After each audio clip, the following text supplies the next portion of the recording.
السلام علیکم دوستو، نالج و درسلان میں خوش آمدید دوستو۔ ہارون الرشید کے بیٹے مستعصم باللہ کی خلافت کا زمانہ تھا، جسے عباسی خاندان کے عہد شباب کا آخری بڑا تاجدار مانا جاتا ہے۔ عباسی خلافت اور مشرقی رومی سلطنت کی حدیں ایشیائے کوچک میں ملتی تھیں۔ دونوں حکومتوں نے سرحدوں پر مضبوط قلعے تعمیر کر رکھے تھے اور ان کے درمیان وقتاً فوقتاً لڑائیاں ہوتی رہتی تھیں۔ عباسیوں کے زمانے میں جو فتنے برپا ہوئے، ان میں سے ایک بابک کھرمی کا فتنہ خاص طور پر قابل ذکر ہے، جس نے 20 سال میں کم و بیش 1,55,000 آدمیوں کو موت کے گھاٹ اتار دیا۔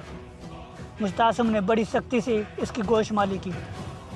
جب اسے بچاؤ کی کوئی صورت نظر نہ آئی تو اپنے اوپر خلافت کے لشکروں کا دباؤ کم کرنے کے لیے مشرقی رومی سلطنت کے قیصر کو کہلا بھیجا کہ تمام فوجیں میرے مقابلے پر آئی ہوئی ہیں۔ اس وقت حملہ کرو گے تو علاقوں پر علاقے فتح کرتے ہوئے بغداد پہنچ جاؤ گے۔ قیصر نے فوراً حملہ کر دیا، لیکن اس اثناء میں بابک مارا گیا۔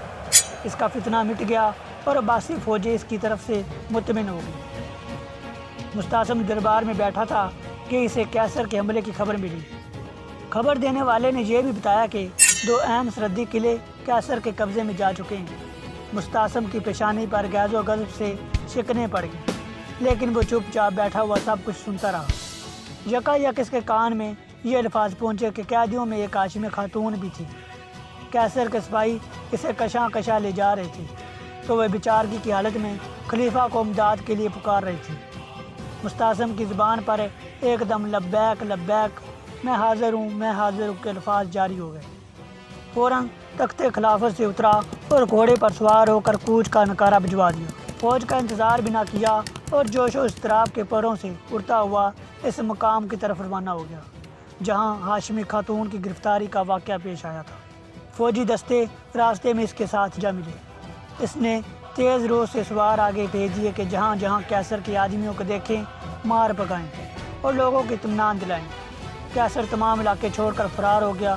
مستعصم نے اموریہ کو فتح کیا جو قیصر کا خاص مرکز تھا، اور اس کی اینٹ سے اینٹ بجا دی۔ اس نے اس طرح دنیا پر آشکار کر دیا کہ سچا فرمانروا وہی ہے جو رعایا کی معمولی فریاد کی پکار بھی دل کے کانوں سے سنتا ہے۔